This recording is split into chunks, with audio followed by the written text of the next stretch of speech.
Gauan deneri, mila esker handi bat etorririk.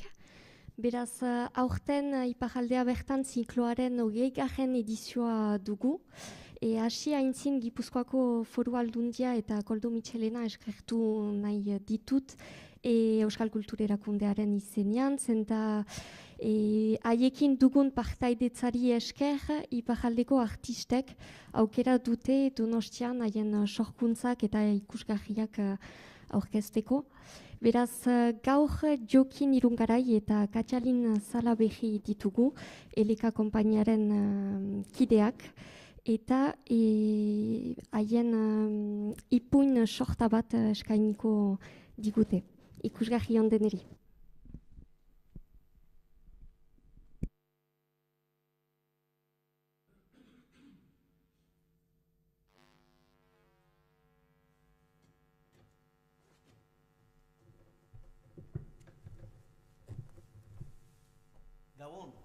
Gabon Donosti, plazer bat da guretzat hemen berriro etortzea.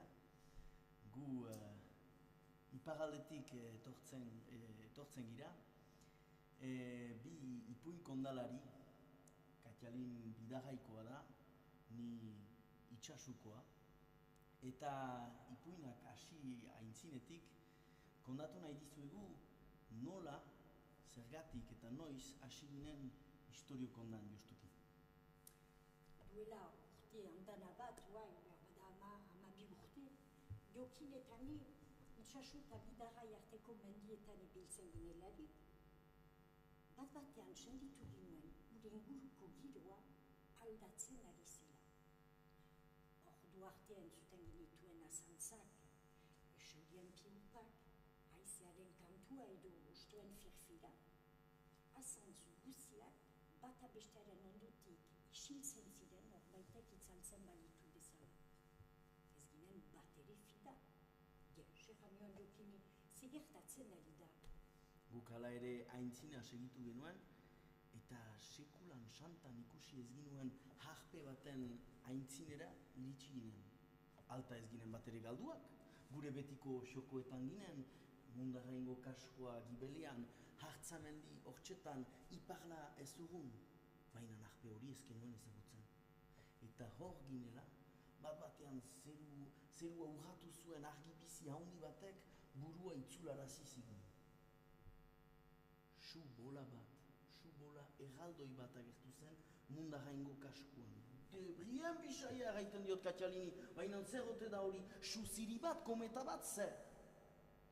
Hori egan bezain laster, subolak zerua ziztu bizian zeharkatu zuen eta guginen tokira heldu zen. Bi marro erraldoiek ikaragarriko orga bat tiratzen zuten, eta orga horren gainean, gure bizi guzian sekulan ere ikusi ez genuen emazterik ederrena sutik zegoen. Katxalin eta ni harriturik ginauden, ezkinen mugitzen ahal, hatxaren hartzerat ere ezkinen hausartzen. Andere derhura aldiz, emeki orgatik jautsi zen eta gure ganat urbildu. Eta beltzuri eginez errantzigon kopeta baduzu eta nori untan uneraino ditiko. Ni hemengo dama naiz. Batzuek Andere deitzen haute, beste batzuek Mari. Eta guk txunditurik begiratzen geniolarik, ojo bat entzun ginuen. Eta ikusi ginuen damaren ondutik behigorri bat heldu zela marrumaka, iduri zuen ongi etorria maiten zigula. Ezakit, xuxentzen bat denbora zigon ginen, hola sesituri, hipnotizatuak bezala ginauden. Iduri zuen denbora bera gelditua zela. Orduan, damak, arpearen sarrera erakutsi zerrantzigon. Barne hortan sartuko naiz, eta hor egonen naiz 7 urtez. Baina, desagertu aintzin, opari bat utziko dizuet. Usaian, mori honean naizelarik, bisitariek, ez da usu gertatzen, baina urre pusi bat eskaintzen diet. Baina zuen, usaiaz kanpoko oroitzapen bat utziko dizuet. Bai, istorioak kondatu zizkigun. Ipuin xoragarriak, zuek eta guk bezalako jende arruntak bekan baizik entzuten ez dituen ipuinak. Gero, azken behako bat eman eta arpearen iluntasunean desagertu zen. Katjalin eta ni, zur eta lur eginik bezala bultia batez egon ginen, eta azkenean, ametsetaik jatzartzen bagine bezala, elgarri iso egin ginuen, eta egun hortan berian deliberatu ginuen, herriz herri ibili behar ginuela historio kondan, damaren altxogaren partekatzeko. Eta zuekin gaur partekatu nahi dugun lehen historioa, bele baten historioa da. Bazen behin eta ez da gehiago. Bazen bele bat. Harat eta hunat zebilen artetan hegaldatuz, artetan gain zonbaitetan finkatuz. Noizbait, elogi bat patian sartu zitzaion, mokoarekin kendu zuen, eta elogia han inguruan bizi zen atxo bati utzi zuen eganez. Atxiki ezadazu elogi hau. Laster, berriz etorriko naiz bila. Atxoak elogia hartu zuen eta supazter txokoan pausatu. Egun bat pasatu zen, 2 egun pasatu ziren. Belerik ez. Gaur batez, atxoak xilioak piztu nahi izan zuen. Baina mitxama kurtua zelako, elogia harturik zuzendu nahi izan zuen. Baina xilioaren garra, elogia berri zuen. Orduan fla. Hala gure belea heldu. Ene xilioaren, ene elogiaren bila heldu naiz. Zure elogia, gaixozu, erria da ez dut gehiago. Ene elogia nahi dut, erranan izun ba elogiaren bila etorriko nintzala. Orduan, emazteari, kexatu zitzaion, leio egian jarri zen eta karankan hasi zen. Edo elogia emaiten didazu, edo xilioa, edo elogia, edo xilioa. Emazteak ez zuen isilaraztena, horrenak eta horrenak jola segitu zuen, eta azkenean bakiaren baiteko xilioa eman zion. Gero, beste atxo baten ikustera joan zen, eta hari galedin zion xilioa atxik ziezaion. Atxoak, arras batez, behiaren deiztera joaitekotan zelarik, pentsatu zuen, xilioa hartuko dut, barrukian hobeki ikusteko. Xilioa behiaren gibelian pausatu zuen eta deizten ari zelarik, kabalak ostiko batez hautsi zuen xilioa. Orduan xe, fla. Belea etorri zen, bere ontasunaren xeka. Gaixozu, erantzion atxoak. Oraintxetan behiak ostiko batez hautsia du zure xilioa. Ba beraz, emadazu zure behia. Atxoak ez baitzuen holakorik entzun nahi, belea leioegian pausatu zen, eta karanka egiten hasi zen. Edo behia, edo xilioa, edo behia, edo xilioa, edo behia, edo xilioa, edo behia. Horrela, orenak eta orenak ari izan zen, eta atxoak ez zuen gehiago jasaiten aha. Orduan, azkenean amore eman zuen eta behia eman zion. Beleak, behia harturik lekutu zen. Han inguruan bizi zen atxo bati utzi zion behia eganez. Atxiki ezadazu behi hau, laster berriz etorriko naiz bila. Behia barrukian ezagri zuen, egun bat pasatu zen, belerik ez. 2 egun pasatu ziren, belerik ez.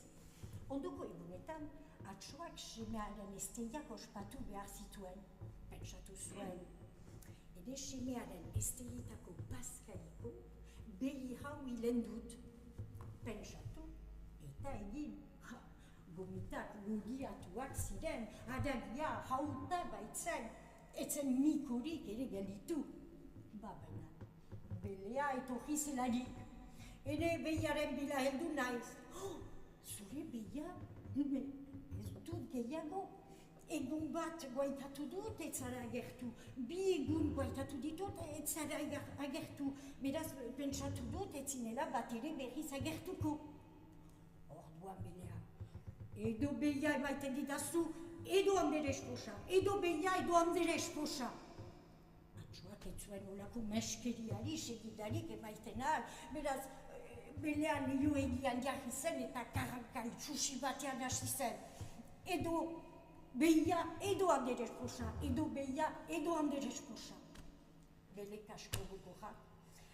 Ez zuen amore emanai eta azkenean lekuak huts zitzan atxoak Anderes posa eman zion. Belia eta Anderes posak mendian pasatzean xirula jotzen zuen artzain batekin topo egin zuten. Xirularen soinuak Belia eta Anderes posa xoratu zituen. Orduan Belia galdegin zion artzainari, "Errazu lagun, zure xirula hori emaiten badidazu, Anderes posa uzten dizut, zer diozu?" Artzainak bi gogoeta egin zuen eta laster jardetsi, "Bai, ados!" Xirula eman, eta Anderes posa edegarekin egon zen. Belia karrankan hasi zen orduan. Elogia eman nuen, xirioa hartu nuen, xirioa eman nuen, behia hartu nuen, behia eman nuen, Anderes esposa hartu nuen, Anderes posa eman nuen, eta xirula hartu nuen. Eta horrela joan zen munduan gaindi xirula joz. Historio hau kondatu dizuegu guri damak kondatu moduan. Hala izan, hala ez izan, zuen bihotzak entzun dezan.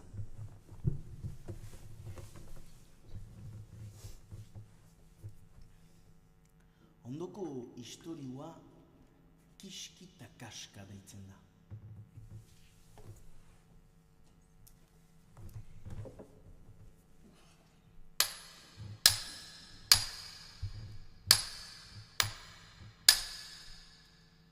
Esku batean marteilua, bestean zizela, harripikatzaile bat arkatz baten puskatzen ari zen. Gero, harri puskak hiri bakarreko orga batean kargatzen zituen, hargin bati eramaiteko, gero berak etxeak eraikizitzan.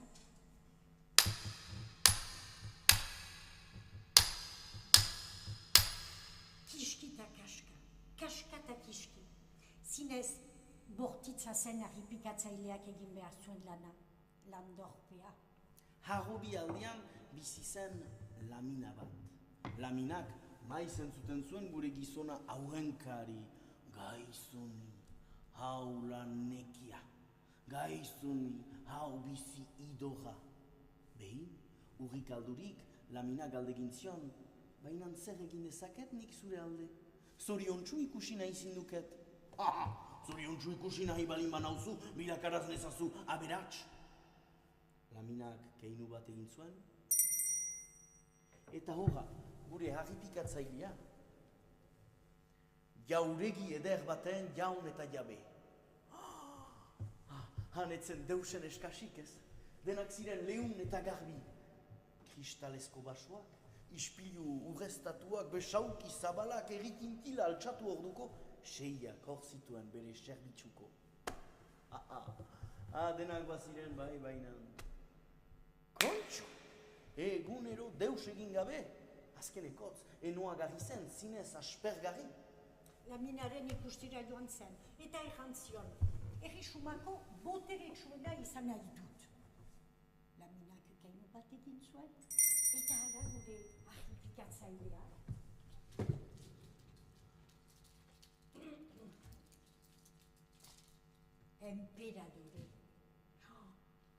Emperadore baten nahia zer da, bere erresumaren emendatzea. Beraz gerlak egin zituen, sekulako gerlak, denak irabaziz. Geuriak eta ahmadetako aintzindariak, denak haren aintzinean belaunikatzen ziren. Baina, botereak zer dakar, bakartasuna. Emperadore horrek, ez zuen gehiago adiskiderik eta bere burua arrunt bakarrik senditzen zuen. Eguerdi batez, desesperaturik, zerura altxatu zituen begiak. Eta eguzkia ikusi zuen, ideia bat bururatu zitzaion. Lamina deitu zuen, eta horra gure harripikatzaile eguzki izanez, denak goratik ikusten zituen. Haren dirdira dela medio, itxasoek, haranek, mendiek, itxura soragarriak hartzen zituzten. Haren berotasunari esker, loriak irekitzen ziren, landariak haunditzen, fruituak ontzen.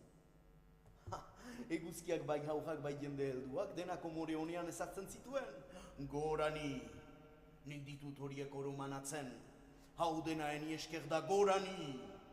Enperadoreek baino indar gehiago dut bai orain. Bai, bainan halako batean, hodei bat kokatu zen eguzkiaren eta lujaren artean. Zerua belztu zen. Eguzkiak bere dirdira guzia galdu zuen. Kakazaga, bada beraz, eguzkia baino indartsuagorik. Kolera gorrian laminaren ikustera joan zen. Laminak berriz ere keinua. Eta aldi untan argipikatzailea, odei bilakatua. Odeia bota zituen eguriak. Gau eta egun baratu gabe. Zaparradak, erauntxiak, urak emendatu ziren, errekak gainditu, uholdeak agertu, jendea ikaran bizi zen.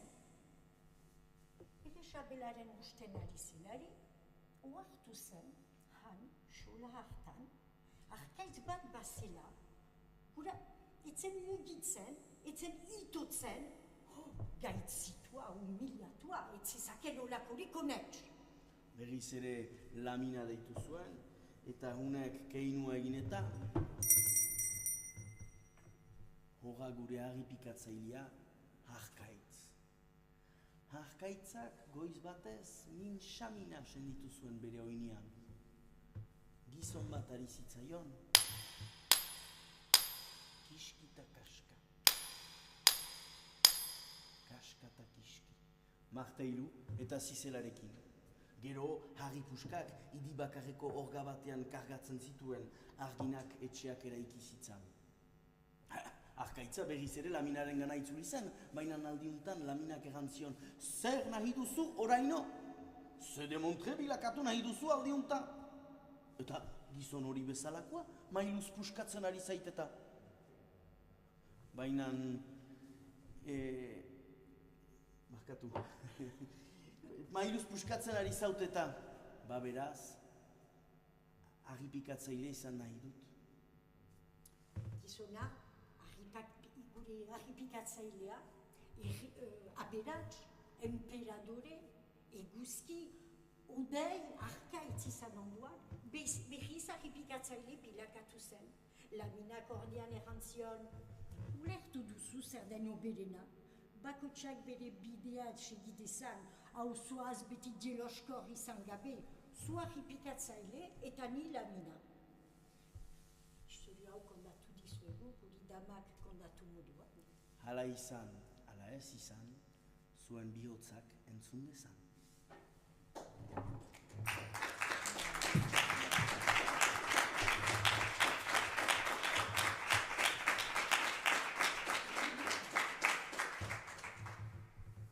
Jendea sartu behar bada, utzi sartziat, Ondoko historiua bi eskaleren historiua da, Manez eta Petje. Lehen, iparaldean mintzat, seguna izemen ere halatsuak halako gauzak izanen zirela, jende pobreak bazituen bere etxeak, bazakien etxe horietarat joan, eta ongi etorria egina izanen zitzaiela. Hartako, urtean zonbaitetan bisitaino bat egiten ziete. Babana, Manez eta Petje, gure bi eskale horiek alferziriak ziren, ez zuten sekulan eskukaldi bat emaiten. Hortako, Maienak, laborari prestu batek, bere etxeko kogalean sartzen ikusi zituelarik, pentsatu zuen, aldi juntan ez zela urrik alduko, eta uruntzitara bat baizik ez ziela eskainiko. Eta lo egiteko xoko bat ere nahi bazuten selauruan. Ara beraz gure bi eskaleak, Maienaren atean joka. Maienak atean duratzen du eta ikusi orduko erraiten dira, gaixo zuek, zoin gaizki erortzen zareten, justu gaur ogi eskasian naiz, auzoari galdegin beharko diot gaurko doia. Manezek bi eskaleetarik abilenak sumatu zuen Maienak ez zuela usaiako begitartea. Eta erantzion, etzazula bururik hau txetxekanderia. Gaur, pixkolatzeko lasto pixka bat beizik ez dugu behar. Ez baduzue besterik behar, selaurua betea da, zoazte. Beke, bigarren eskalia argitua zen, eta laguna begiratzen zuen zerbait egan nahiz, baina nunek isitzeko keinua egin zion. Biek beraz etxekanderia eskertu zuten, eta selaurura joaitekotan zirelarik, Manezek gehitu zuen. Manukezu laguntza bat zuri galde egiteko. Gure gaurko afaria zure suan egosazten aldugu ja, gaur harri salda egin behar dugu. Harri salda? Bai, hori da guk jende pobreek ezagutzen dugun errezeta bat. Manezek orduan, elze bat muntatzen du, ezartzen du kurralaren erdian, harri zonbait erdian, gero urez betetzen du, eta usuaren gainean igosten ezartzen du.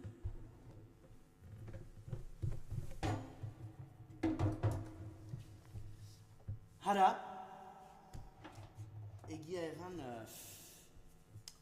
errezetak badu sekreto bat. Ez dakit salatzen aldizudanez. Sekreto bat? Emaztea, jakin minak diana, bere eskua, bere papo oparoaren gainean ezartzen du, eta zin egiten dio ez duela sekulan santan ne hori salatuko sekretu hori. Bon, egia erran asa bat behar laike. Ez bada berantegi, baino badut horbelian. Bai behar da asa erdian ezarri eta harriak untsa inguruan. Gero egia erran salda hauta izan dadin eta harriek beren gostu oberena eman dezaten, beste iruzpalau pastenak eta hainbeste patata behar litaizke.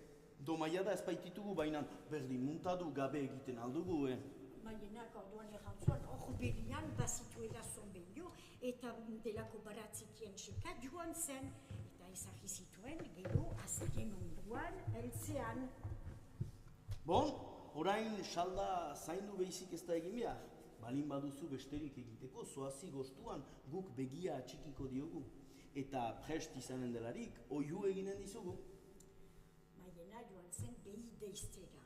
Deizterik itzuli zenari, oartu zen, bizirtzilek, saldan guzia klikatua zutela. Untsa engainatu zuten. Orduan pentsatu zuen. Urde horiek engainatu naute, baina aldiuntan enegain. Errazue, ez duzue enegatua ikusi aments. Ez? Ungarri metaren gainera joan aditaike leher egitera. Eta zergatik ba leher egitera? Enetako prest ezarrian nuen, garratoinendako prest ezarrian nuen, xingar puska pozoindatua janduke. Xingar puskaz pozoinatu? Biak lasterka joan ziren, oka eginez, barnean zuten guziago itibotaka, eta jakintza zuen, Maienak ez zituela sekulan ondo haietan berriz ikusi. Istorio hau kondatu dizuegu, guri dama kondatu moduan. Hala izan, hala ez izan, zuen bihotzak entzun dezan.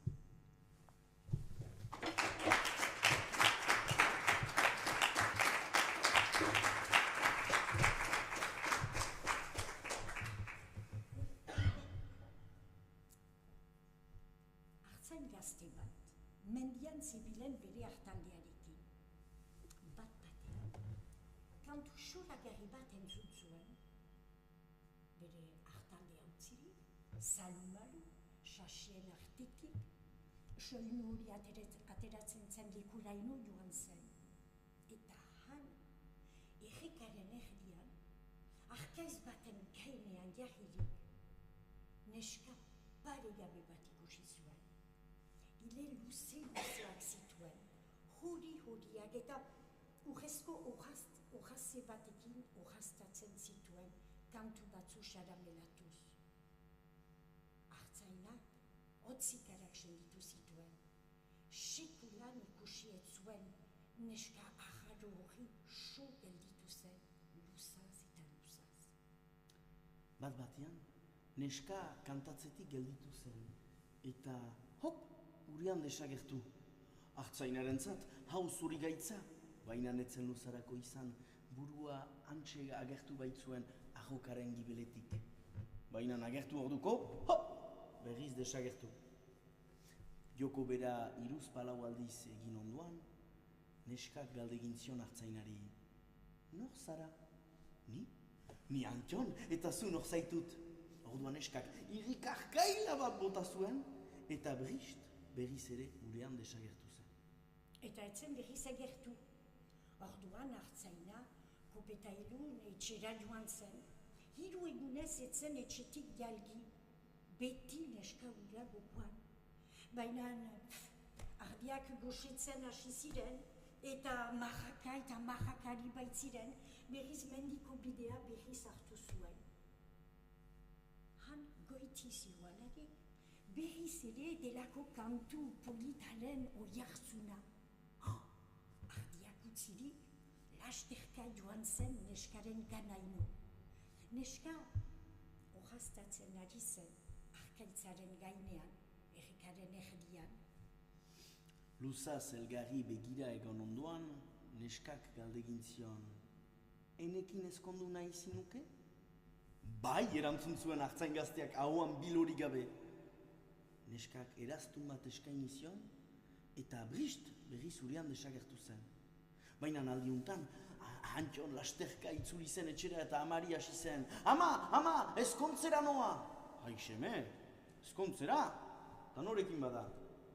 Mendian aurkitu dutan neska batekin, munduko ederrena. Baina seme, nor da? Ze familitakoa, aita eta ama, zerari zaizkio. Ama, erraiten dizut, ene bizikusian ikusi dutan neskarik miresgarriena dela. Seme, idurilikek sorgindua izela. Ama, tarpatan atera zen txukalditik eta jende handana batekin mintzatzen hasi zen. Katisa osoarekin, amatxirekin, Pampia nahiarekin, Beñat osaparekin, bakutsak bere iritzia emaiten zion. Sorgina balin bada, hau, lamina balin bada, beste hau. Amak hau entzun zuen, lamina balin bada, ahate oinak okanen ditu, ahate patiak. Orduan joan zen berriz semearen gana eta errantzion, seme, ados naiz neska horrekin ezkontzaite zen, baina lehenik oinak begiratu behar dizkiozu. Eta zeratik ba oinak? Ez galdegin, begiratuko dizkiozu eta gero mintzatuko gira. Nahi duzunaz geroz? Artzaina berriz mendira joan zen, kezkatua baino kezkatuago. Aldiuntan isilik, azantzik egin gabe, sasien artetik, errekarat joan zen. Han neska ederhura berriz aurkitu zuen. Urean jostetan arraintxoekin, igaraben gisara urean sartuz eta ateratuz.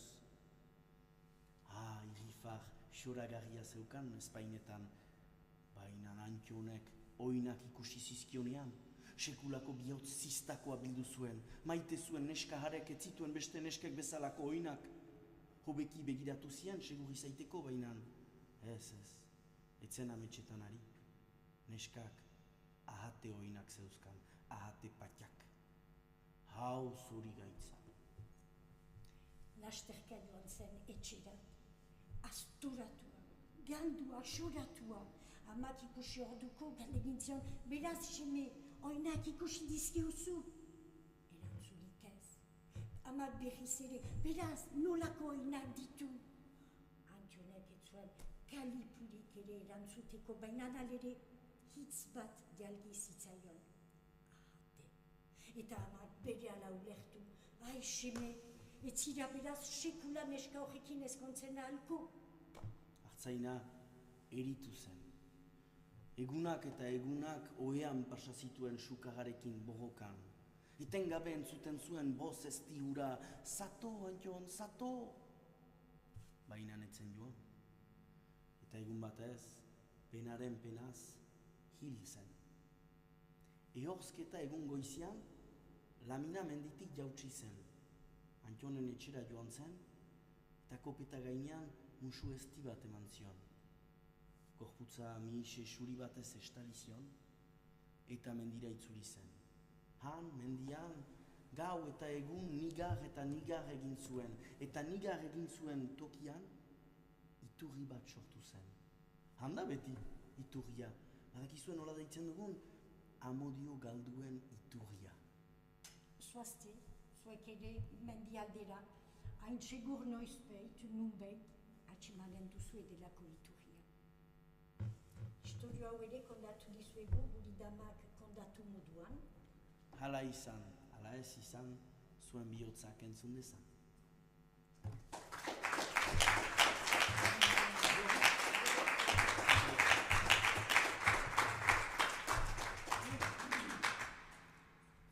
Peio, mutiko gaztia, zakua bizkarrean, bisos eta ganibeta sakelan, etxetik abiatzen da, laborari etxalde batean langile gisa hartuko dutela asmoz. Bidian, aurkitzen ditu bele bat, ahano bat, eta sinaurri bat, zaldi hil baten gainean pausatuak. Galdeiten die, zerroteari diren, horren gainean, erantzuten diote, haragi hartarik jan nahi luketela, baina ez dakitela nondik has. Peiok ganibeta sakelatik ateratzen du, eta zaldia zatikatzen hasten da. Adiskidea, nik ere, ene laguntza ekarri nahi dizut. Inoiz ene beharretan gertatzen bazira, behin ezazu eta sokorrituko zaitut. Nik aliz, nahi baduzu ibaiak eta itsasoak zeharkatzeko, airean eramanen zaitut.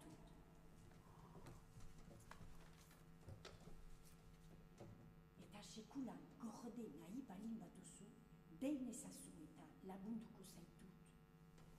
Entzunak entzun, mutikoa aintzina doa. Amoagain bat aurkitzen du lurrean, uretik jauzian ateraia. Urrikimenduz, eskuetan hartzen du, eta berriz urera botatzen. Zuzirela medio, salbatua izan naiz. Beraz, egun baten, ene lagun baten beharretan gertatzen bazira, behin ezazu eta lagunduko zaitut. Peio errege dagoen herrira iristen da. Han, jauregian, zerbitxari gisa hartzen dute.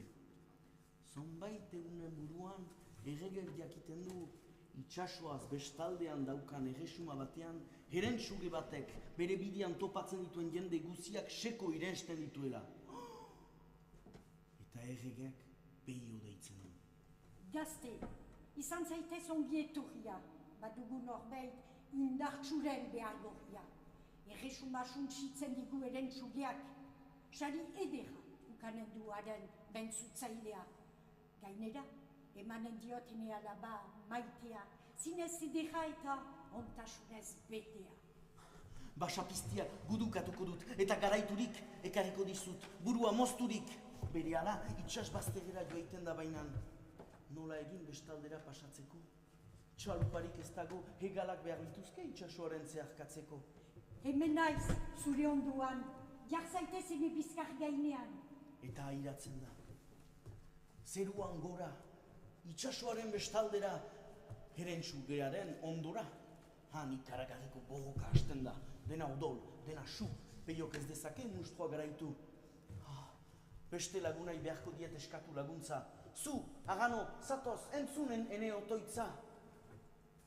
Ez beldurtu, lagunduko zaitut eta nola, gubiak elkartu zirabaziko dugu gerla.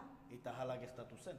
Zazpi buruak eta hegalak moztu zizkion, eta ikaragarriko ogo luze bat botatuz, bere azken hatxa bota zuen erentsugiak. Jende guzia oiuka hasi zen, mustrua hildu, erresuma salbatua da, mustrua hildu, erresuma salbatua da! Bai, mainan halako batean, jauregiko bidean, bi gizon gaizto agertzen zaizkio eta gaiten diote hilko zaitugu eta guk eskuratuko dugu erregeren txaria. Eskerrak, eskualde hartan, sinaurria zegoela. mutiko gazteari bere laguntza eskaintzen dio, eta huna peio mirakuiluz bezala bat-batean sinaurri egina. Bi gizon gaiztaginen bistatik desagertuz. Bi gizon itxusiak, espantuka, erregeren ganadoaz eta sinetxaraziz horiek direla herentsukearen bentzutzaileak. Baina ordu berean peio agertzen da. Eta erregeri zazpiburuak eta hegalak erakusten dizkio, bi gizonen jukutria salatuz. Erregek bi gizonak urkarazten ditu. Nire populuaren izenean esker mila. Ine alaba bakarra zure emaztea izan dadila. Zer? Nik gizon horrekin ezkondu beharko? Bizin naizeno ez dutolakorik onartuko. Orain txeurera bota dutan eraztuna, atxemanen duen gizuna, ura izanen da bai, ura, enesen arkutuna.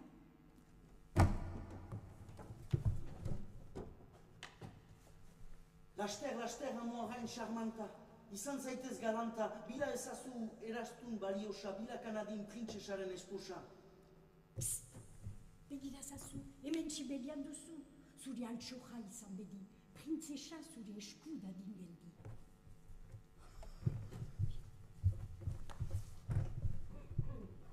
Hau da ez bota duzun eraztuna.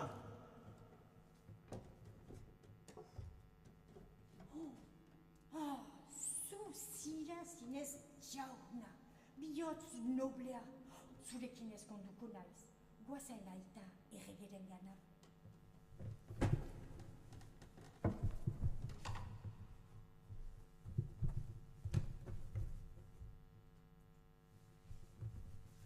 Historio hau ere kondatu dizuegu guri damak kondatu moduan.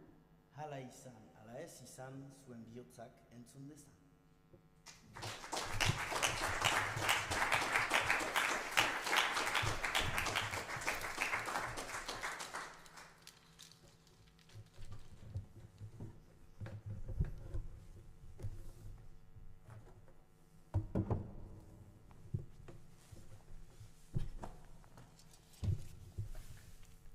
Azken historioa.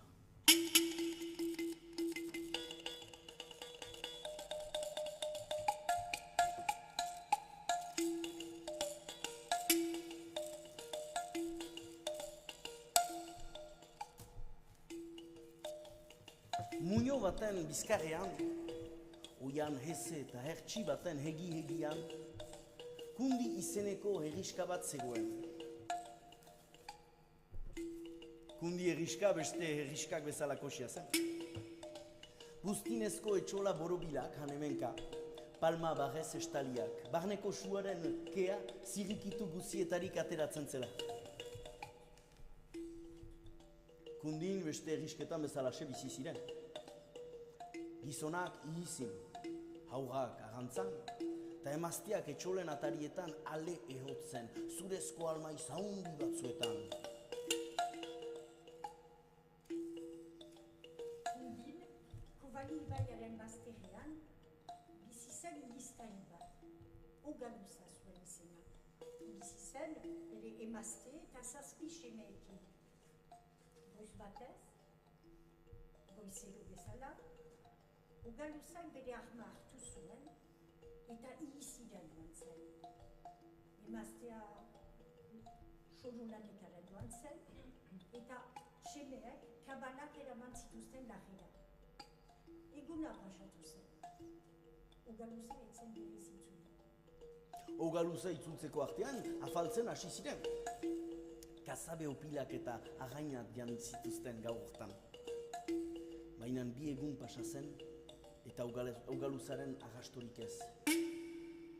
Ze gertatu zitzaion Ogaluzari? Ez behar bat ote? Oian, heze eta hilunak ez zuen deus egaiten.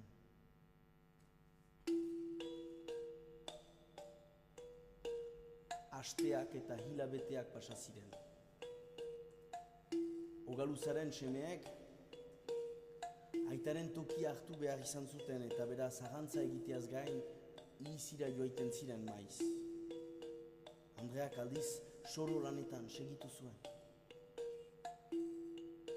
Denen oroimenean zen joana zen ura Ogaluza.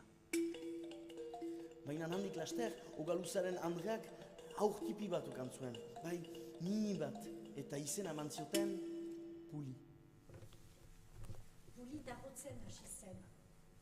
Lehenik laupataka ibiltzen ikasi zuen. Gero jahirik egoiten ikasi zuen. Eta azkenean iritsi zen, eleketa mintzatzen hasi zen eguna. Horai galdi ginen dizuet. Zuen iduriko zoin izan ziren, Pulik ahoskatu zituen lehen hitzak. Anitzek pentsatzen dute, ama erran zuela. Baina netzen bat ere hola pasatu. Pulik erran zituen lehen hitzak hauek izan ziren. Nunda aita?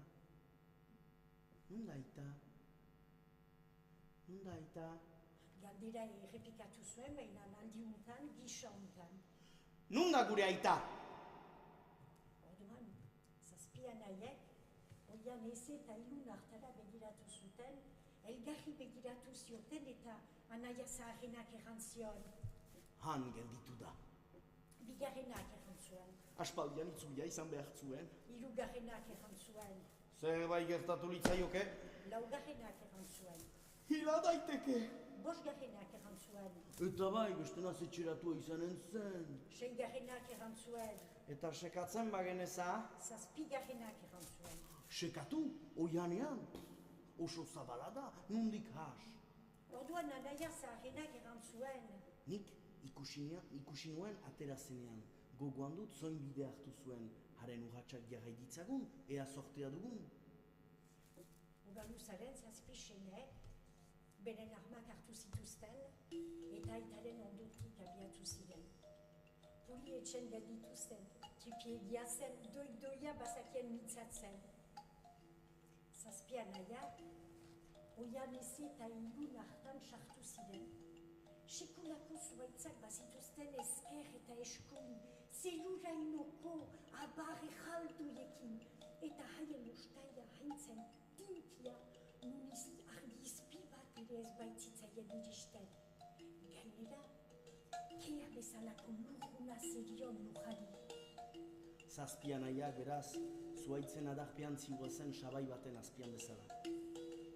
Behin baino gehiagotan, galdu ziren.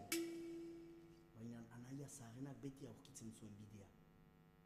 Luzaz ibili ziren, biziki luzaz, hain luzaz nun, nehor ezpaitzen gehiago oroit, eguna zonbat aldiz gau bihurtu zen eta zonbat aldiz gaua egun. Azkenean, urrunean, zuaitzen artean, argi izpitipi bat nabaritu zuten. Hara jo zuten eta arbolen arteko soilgune batean gertatu ziren. Soilgune hartan, lurrean, Ogaluzaren hezurrak aurkitu zituzten, barreaturik. Saetxean, ahma. Orduan anaia zaharrenak erran zuen. Nik unaraino ekarri zaituztet, orain zuetariko bakotsak ahalduena egin beza. Orduan bigarrenak erran zuen. Nik badakit gure aitaren hezurrak nola bil. Orduan hirugarrenak erran zuen. Nik gorpua haragiz eta giharrez beteko dut. Orduan laugarrenak erran zuen. Nik odolberoz beteko dizkiot zainak. Orduan bosgarrenak erran zuen. Nik emanen diot hatxa. Orduan seigarrenak erran zuen. Nik, gorputzuni mugimendua eman diezaioket. Orduan zazpigarrenak erran zuen. Orain gure aita bizi da, eta mintzamena eman diezaioket. Hor, Ogaluza iratzarri zen. Bere ingurura begiratu zuen, eta sutitu zen. Sutituta, aintzinean zituen zazpi semeak begiratu zituen bata bestearen ondotik. Baina Ogaluza egiazko ihiztari bat zelakotz, ez zuen hitz alferretan denborari galdu eta hausse galdegin zuen. Nunda ene ahma.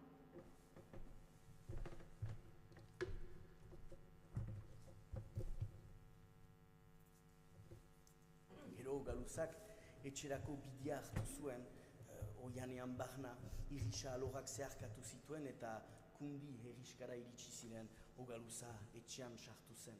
Herriskan denak alegeratu ziren ikusi zutelarik eta Ogaluzak ere behi bat hil zuen pesta eder baten eskaintzeko. Eta behi buztanarekin makila bat egin zuen. behi buztana xirik ordatu zuen, eta gero txirla, harribitxi eta metal dirdirantez apaindu zuen. Ikustekoa zen Ogaluzaren makila.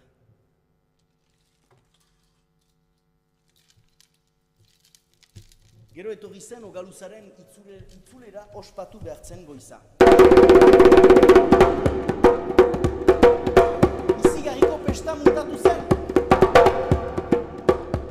Herriko jende guzia soinekorik ederenetan jauntzi zen. Musikari guziak beren tresnekin etorri ziren.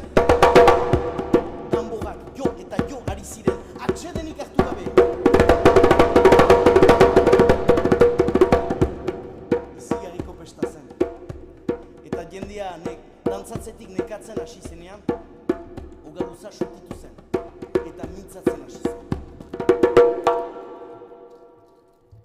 Duelazun behin denbora, irizira joan nintzen. Oian heze eta ilun hartan, hemendik biziki urkun, lehoina batek eraso ninduen, jan ninduen, eta ene hezurrak han gelditu ziren.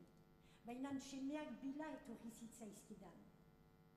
Zenduen erresumatik jalgi eta etxera ekarri ninduten. Horai, makila hau, ene itzultzearen alde gehienik saiatu den semeari eskainiko dio. Aitak eni emanen dit, nik nuen bidea aurkitu. Ez, eni emanen dit, nik nuen eskeletoa osatu. Egia da, baina nik nuen haragiz eta giarrez bete. Eta nik emanion hatxa, eta nik mugimendua, eta nik odolberoz bete nizkion zainak. Eta zer, nik emanion mintzoaren dohaina. Isin zaitezte.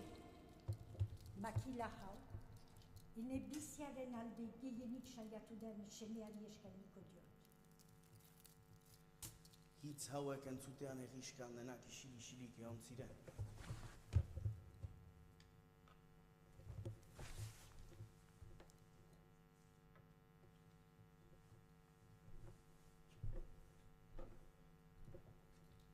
Ogaluzak bizpairu hats aintzina egin zituen, eta makila seme gaztenaren, puliren eskuetan utzi zuen. Eta erritarrek ikusi zuten Ogaluza zinez zuzen jokatzen zela. Zeren eta norbait, gizon ala emazte ez baita hila beste bizidunak hartaz horroi diren bitartean. Azken istorio hau, eman dizue kondatu dizuegu guri dama kondatu moduan. Hala izan, hala ez izan, zuen bihotzak entzun dezan.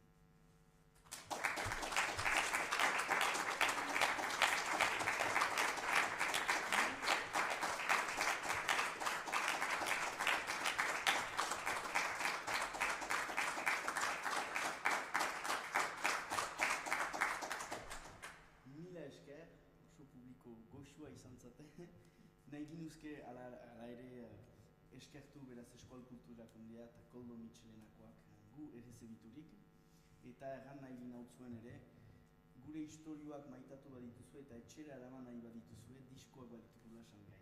Mila esker eta ikusarte.